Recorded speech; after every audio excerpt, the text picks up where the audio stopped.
I'm going.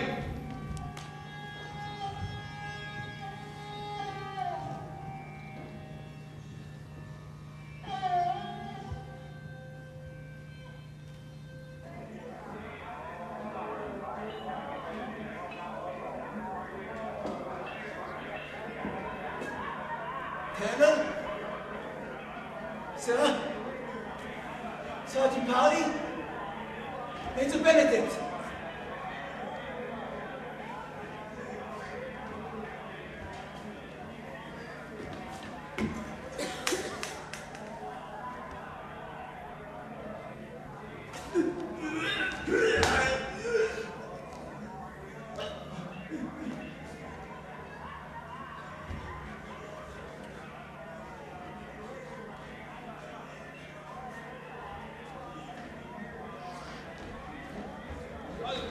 Who's there?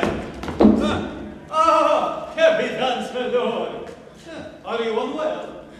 Father Gregorio, I do not know if I am happy or sad to see you. What are you doing here? I was visiting the prisoners, but there are no Catholics among them. Does the colonel know? No, of course, the colonel knows. In fact, he asked me to go. He wants to look after the prisoners. I think he intends treating them to some brandy after supper, but he better be careful. They are prisoners after all. I'm sure he's taken all his precautions. He said to me, go to them and do your business before the supper. He calls the prayers business, but he's a Catholic too. So am I, Father. But does the colonel, does he ever confess? No, he never does. Perhaps he feels he does not see it. Only the devil who feels that. Captain Salor, you seem troubled. Would you care to walk back with me? Father, I wear a cross on a chain around my neck.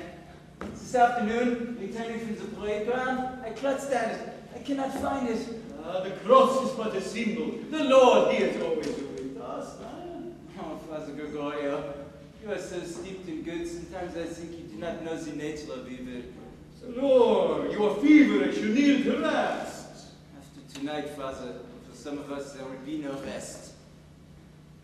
I'll leave you in the morning for Agra, if it would relieve you to make a confession. Come with me now. I cannot confess what I have not yet done.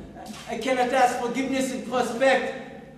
Oh, Father Gregorio, I fear for my soul. Bless me, Father, bless me.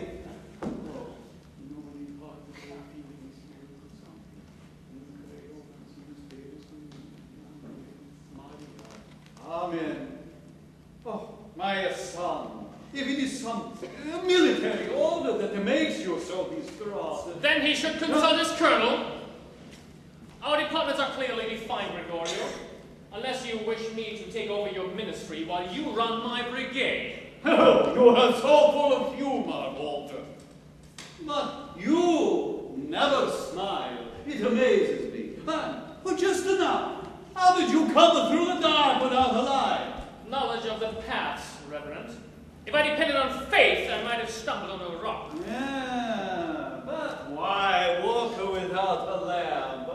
In order to see without being seen. To add to my knowledge.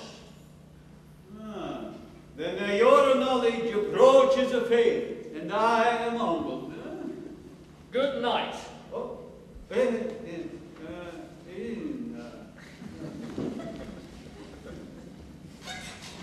On your feet, soldier! What the hell do you think you're doing, making holes in the ground with your knees? Good evening, sir. Colonel. Get this invertebrate on his feet. He's ill. Captain Suller, there's something on your jacket. Button! Now, in this condition, you are a liability to the mission. Do you understand that? I absolve your participation. I absolve you. And now bugger off and sleep peacefully while we get over the job. It's a sin. What is a sin? Firing a great shot at your enemy and killing people. You have done that. You haven't bothered with their histories. Holly has fired cannonballs and have killed innocent cattle. Has that stopped him? No. He just adjusted the trajectory and kills human beings. They're unarmed. It's murder. It's a crime. These English prisoners are criminals. When confronted for smuggling by the Nawab governor of Bengal, these 51 officers engaged in armed rebellion. Now that they've been overwhelmed, they want to be treated as prisoners of war. But the fact is, the penalty for armed rebellion is death. But sir, must we deliver it to them? Could we not get some others to do it? You sniveling, whimpering fool! Have you not the courage to be the head of justice? This afternoon you acted as a spokesman for the brigade, and now you cannot fulfill its task? Go before I run you through!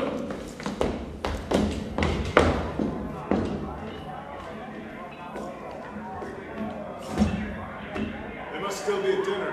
I can hear cutlery. Cutlery? All that must be clearly accounted. We don't want any heroics with fish knives and soup spoons. I'll have the stewards do it. No. I want to make sure nothing lethal is left within their reach. Polly? No pictures, a couple of six. On the double. We will need many more men with muskets. No. No gunfire. And whatever happens, try to avoid using your pistol. We'll see to them one at a time, two at a time, with swords silently. But sir! This is the plan. I shall go in and spend a few minutes chatting with them sympathetically. As a fellow European, I shall remark on the poor quality of the cutlery. I shall insist on having it changed. When I call out for Pauli, send him in with the six, understood? Sir. But then I shall have invited them to see me one at a time, under escort of course, to discuss any personal complaints they may have. I've already let it be known that I shall be serving them brandy in the library. You, Pauli, will bring them to me, making sure on the way each man is unarmed. It's going to be a long night. Unique in the annals of Hindustan and the world. I speak to you now as a friend, Walter, not as a soldier. Future libraries will hold books speaking of this night. Is it not a desecration to make a library a place of execution? Your reverence for books is like the religious pottery of Sumroo. No one ever bothered to teach me to read and write. A library is a graveyard, a tomb, where the dying dig among the dead. You love books, and it stops you from action. I decide to splatter a library with blood! I grab the present! I only care while I'm alive! That men will step out of my way when I approach! It's uncanny how well you speak French, German, Persian, Arabic, Urdu, and yet you are unlettered! I have a good ear and a good memory. Which may prove a curse. For how will you wipe away the memory of tonight?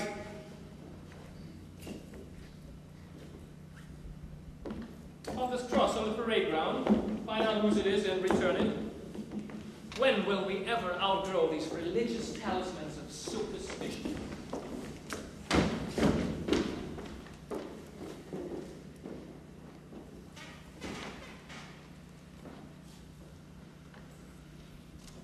I hate this.